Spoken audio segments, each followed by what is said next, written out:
ada bersama-sama dengan kami dimanapun kami ada pada malam hari ini.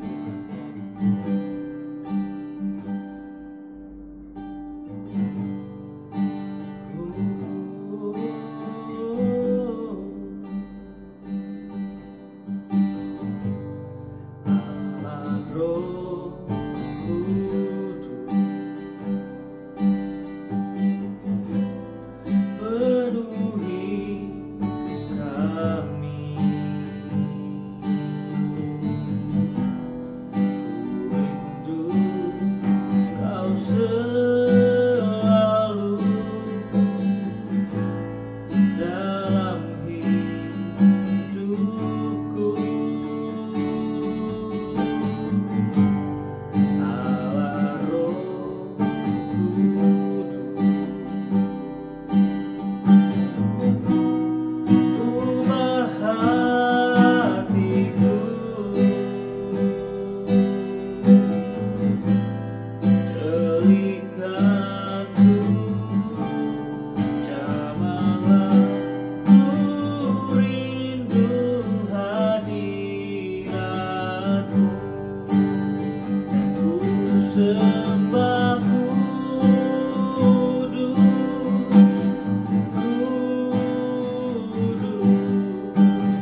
luar biasa dalam kehidupan kami. Tidak ada Tuhan, tidak ada Raja yang seperti Engkau, Tuhan Yesus. Kau berdaulat untuk selama-lamanya. Kau Allah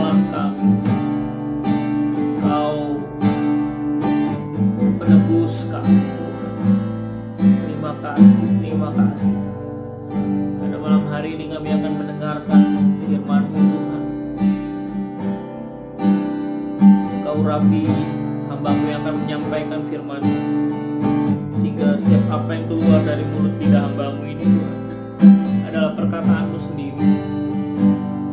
Sampaikan isi hati-Mu Tuhan kepada jemaat-Mu melalui hamba-Mu ini Tuhan, dan setiap jemaat-Mu yang mendengar pada malam hari ini Tuhan Yesus, sehingga Tuhan Kau buat setiap jemaat-Mu fokus Tuhan untuk mendengarkan, meskipun firman ini hanya singkat, tidak lama, tapi biarlah ini boleh menjadi suatu hal yang berdampak Tuhan dalam kehidupan kami masing-masing. Kami bukan hanya menjadi pendengar firman, tapi kami menjadi pelaku firman. Terima kasih Tuhan Yesus. Ini seluruh doa kami pada malam hari ini. Di dalam nama Tuhan Yesus kami siap untuk mendengarkan firman di dalam. Haleluya. Amin.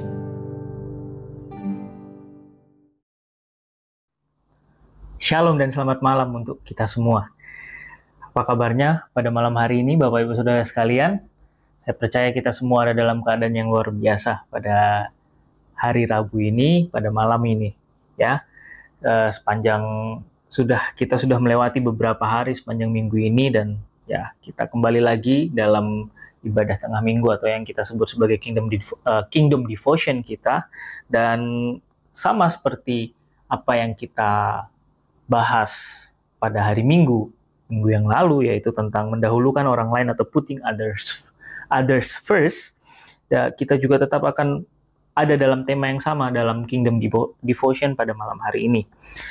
Terambil dari Filipi 2 ayat 3 yang berkata demikian, dengan tidak mencari kepentingan sendiri atau puji-pujian yang sia-sia. Sebaliknya dengan rendah hati, yang seorang menganggap yang lain lebih utama daripada dirinya sendiri. Mendahulukan orang lain berarti menempatkan kepentingan, kebutuhan, keperluan, dan kesejahteraan orang lain di atas kepentingan pribadi kita. Jadi kita menempatkan orang lain di atas kepentingan kita. Ya, sikap ini mencerminkan tindakan kasih yang tulus dan tanpa pamrih. Itu yang sudah kita pelajari beberapa minggu yang lalu ya, saudara-saudara sekalian. Kita berfokus untuk membantu dan mendukung orang lain, ya, menyokong orang lain. Bahkan jika itu berarti kita harus mengorbankan waktu kita, mungkin tenaga kita, pikiran kita, dan sumber daya kita yang lain. Nah, kita belajar di minggu yang lalu ya, bahwa mendahulukan orang lain itu bukan hanya sekedar tindakan yang baik, tetapi itu adalah sesuatu hal yang memang sudah diajarkan secara harafiah dalam kitab kita, dalam Alkitab kita. Ya, ini adalah prinsip dasar yang diajarkan oleh Alkitab. Kenapa saya katakan demikian? Karena Tuhan kita Yesus Kristus telah menjadi teladan terlebih dahulu untuk melakukan segala sesuatu yang baik, bahkan mendahulukan orang lain atau putting other first. Tuhan Yesus sudah menjadi teladan yang sempurna, yang bisa kita katakan siapa sih yang bisa melakukannya lebih daripada apa yang Tuhan Yesus sudah lakukan sebelum ini. Ya, Dia sudah menjadi teladan yang sempurna. Dengan contoh adalah Dia mendahulukan kepentingan orang lain. Dia mendahulukan kepentingan manusia ciptaannya. Dia rela untuk meninggalkan kemuliaannya di surga untuk datang ke bumi demi keselamatan kita. Dikatakan dalam Filipi 2 ayat 5-7, hendaklah kamu dalam hidupmu bersama menaruh pikiran dan perasaan yang terdapat juga dalam Kristus Yesus, yang walaupun dalam rupa Allah tidak menganggap kesetaraan dengan Allah itu sebagai milik yang harus dipertahankan, melainkan telah mengosongkan dirinya dan mengambil rupa seorang hamba. Nah, kalau Tuhan Yesus aja bisa untuk lakukan, masa sih kita nggak bisa? Karena Tuhan Yesus pernah berkata bahkan kita akan melakukan perkara-perkara yang jauh lebih besar daripada apa yang Dia lakukan sebelumnya. Dan itu sebabnya kalau Tuhan Yesus aja mau untuk merelakan dirinya, merendahkan dirinya untuk mati di kayu salib untuk kita, masa sih kita nggak mau untuk melakukannya untuk orang-orang lain, untuk saudara-saudara kita, mendahulukan orang lain lebih daripada kita mendahulukan diri kita sendiri. Nah, kita belajar di beberapa minggu yang lalu bahwa melayani dengan kasih menciptakan keharmonisan dan kebersamaan yang erat. Demikian juga mendahulukan orang lain. Ketika kita mendahulukan orang lain, kita juga menciptakan keharmonisan dan kebersamaan yang erat juga. Ya, Filipi 2 ayat 3 dan 4 tadi sebagai ayat tema dikatakan, saya langsung ke intinya saja ya saudara-saudara sekalian ya. Hendaklah dengan rendah hati yang seorang menganggap yang lain lebih utama daripada dirinya sendiri. Dan janganlah tiap-tiap orang hanya memperhatikan kepentingannya sendiri, tetapi kepentingan orang lain juga. Nah, mendahulukan orang lain adalah bentuk nyata dari ketaatan kita terhadap firman Tuhan, ya, terhadap perintah Tuhan. Ingat apa yang Tuhan katakan, untuk kita mengasihi sesama kita manusia seperti diri kita sendiri. Bahkan lebih daripada itu, kasihilah musuhmu. Ya, mendahulukan orang lain itu adalah bukti nyata bahwa kita taat kepada perintah Tuhan. Nah, mendahulukan orang lain ini kan sebenarnya kita nggak perlu, sekali lagi kalau kita belajar dari beberapa minggu yang lalu, bahwa hal-hal seperti ini kita tidak perlu melihat sebagai sesuatu hal yang wah, harus sesuatu hal yang besar, harus sesuatu hal yang wah, yang wow. Seperti itu baru itu dikatakan mendahulukan orang lain. Enggak. Kita nggak ngomong sesuatu hal yang besar-besar seperti ini, tapi kita mau melakukan hal-hal yang sederhana, hal-hal yang kecil yang mungkin nampak di depan mata kita sehari-hari kita seperti apa. Nah, jadi gini, beberapa hal yang bisa kita praktekkan, kepada sesama kita, ya, sesama kita tentang mendahulukan orang lain, itu ada beberapa hal ya. Dan malam hari ini kita belajar tiga hal aja yang kita belajar ya. Kita nggak akan belajar banyak sekali hal, tapi kita mungkin hanya belajar sedikit saja. Tapi saya percaya ketika sedikit ini kita lakukan, benar-benar kita lakukan dalam kehidupan kita, wow, ini akan impactful, ini akan sangat berdampak dalam kehidupan kita, dan kita akan membawa dampak yang besar untuk environment kita, untuk lingkungan kita, ya. Jadi yang pertama adalah gini, menghormati batas dan privasi. Nah, menghormati batas dan privasi. Menghormati batas dan privasi orang lain adalah bentuk lain dari mendahulukan mereka. Ya, setiap orang memiliki batas dan privasinya masing-masing. Kita tahu itu, dan mungkin nggak perlu harus orang lain itu menyatakan, "Hei, ini batasan saya, ini privasi saya." Tapi kita pastinya sudah bisa peka terhadap hal-hal tersebut. Bahkan saya mau katakan gini, kita seharusnya peka, bukan lagi menjadi suatu hal yang harus dikasih tahu atau diinformasikan dari orang tersebut, tapi kita seharusnya sudah peka tentang batasan atau privasi orang-orang yang ada di sekitar kita terhadap keperluan dan batasan yang dimiliki oleh orang lain. Nah, sebagai contoh-contoh sederhana dalam kehidupan kita, misalnya nih, saya ngambil contoh, ada orang-orang yang tidak akan menerima telepon dari temannya lagi kalau sudah di atas jam 10 malam.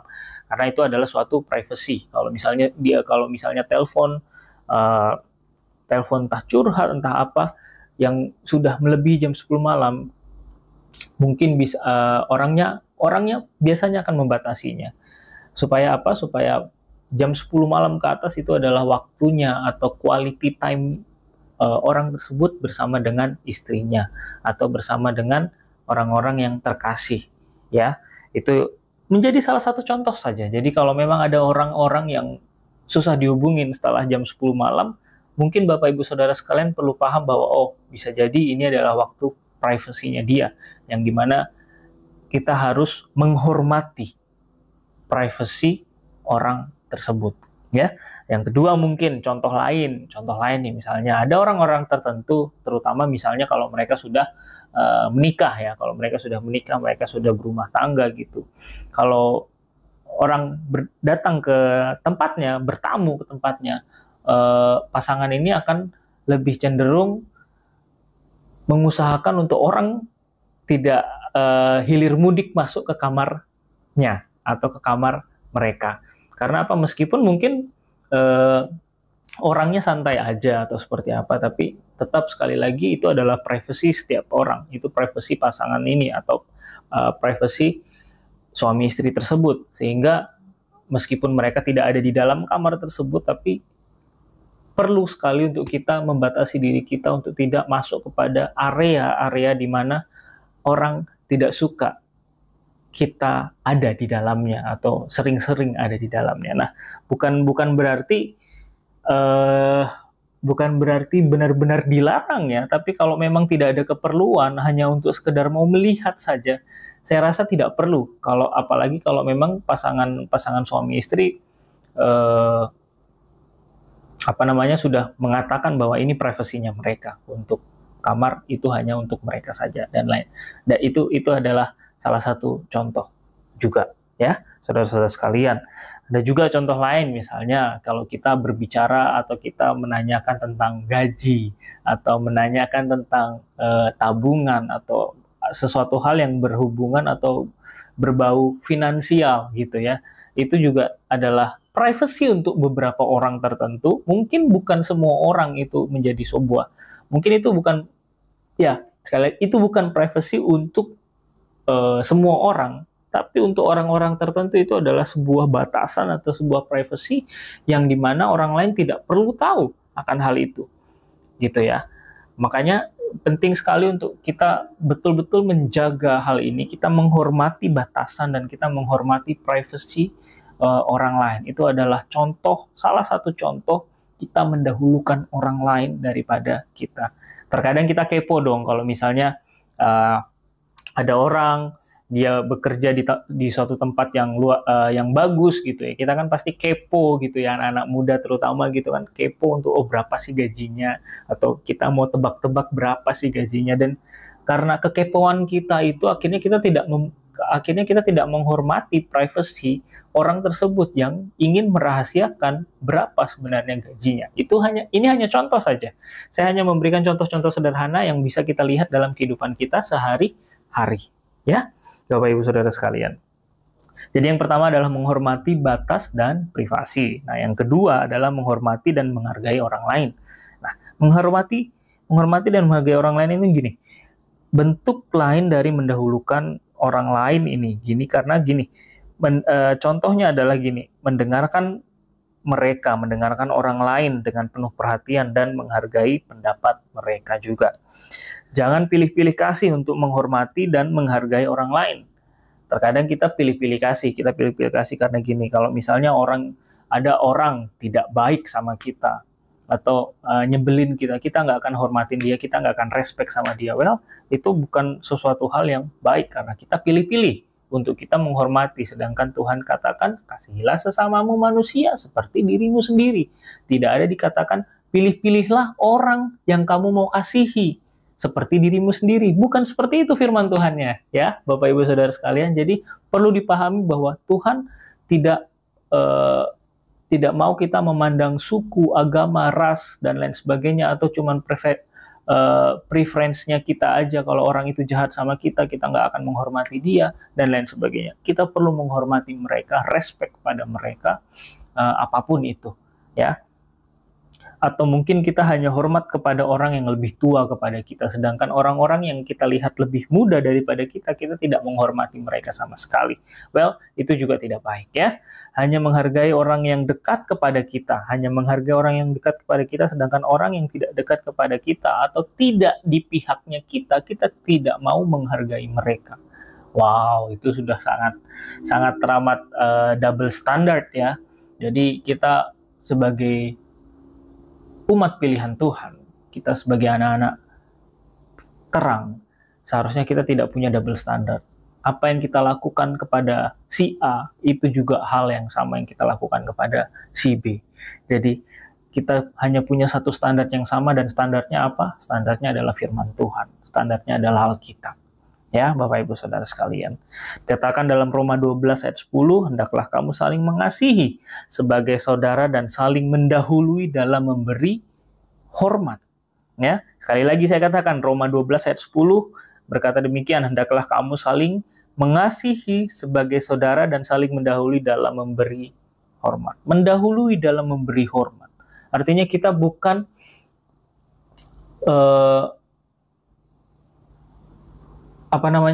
kita tidak menunggu orang lain menghormati kita dulu, baru kita menghormati dia. Tapi kita mendahului, ya, mendahului dalam memberi hormat. Meskipun orang tidak hormat sama kita, tetap hormati dia. Kita sudah mendahului dalam memberi hormat.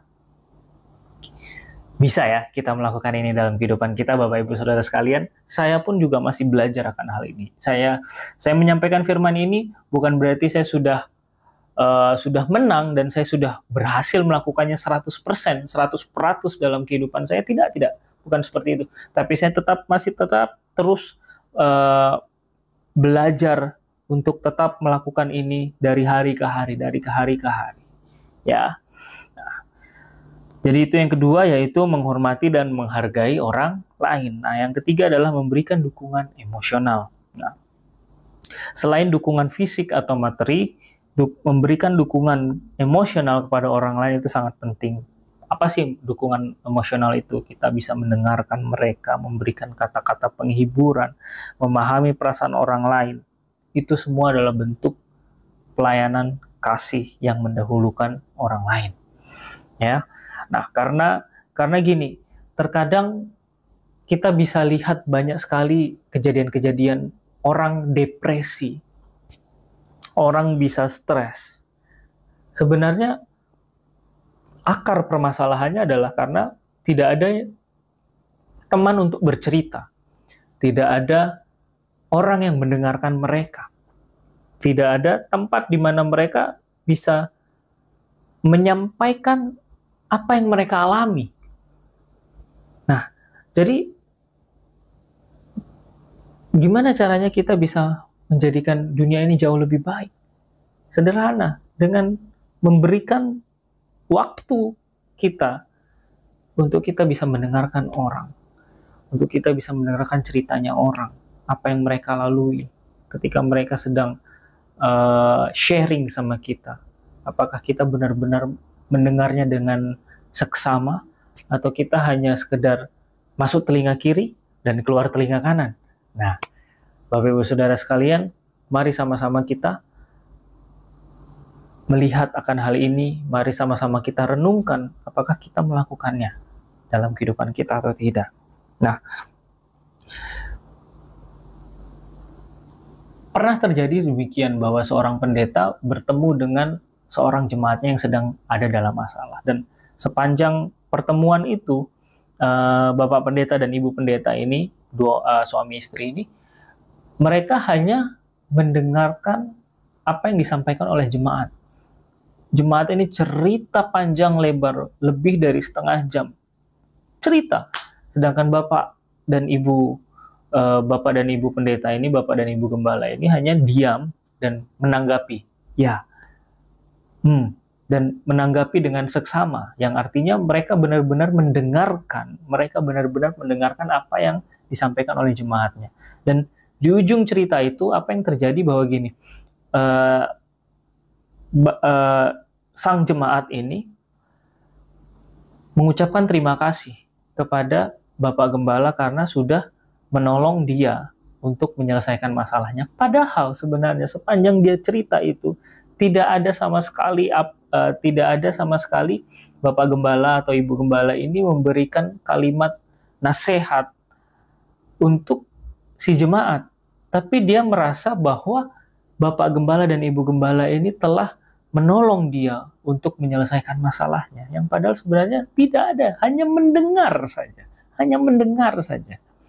Tapi sudah menolong orang tersebut. Itu adalah salah satu contoh nyata.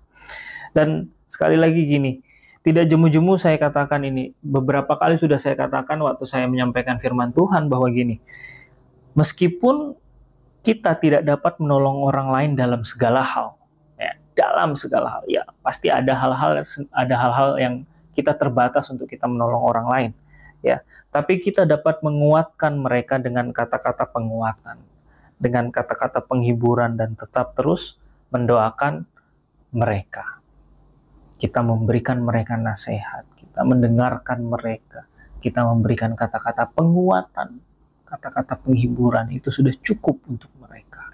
Ya, 1 Tesalonika 5 ayat 11 mengatakan gini, karena itu Nasihatilah seorang akan yang lain, dan saling membangunlah kamu seperti yang memang kamu lakukan.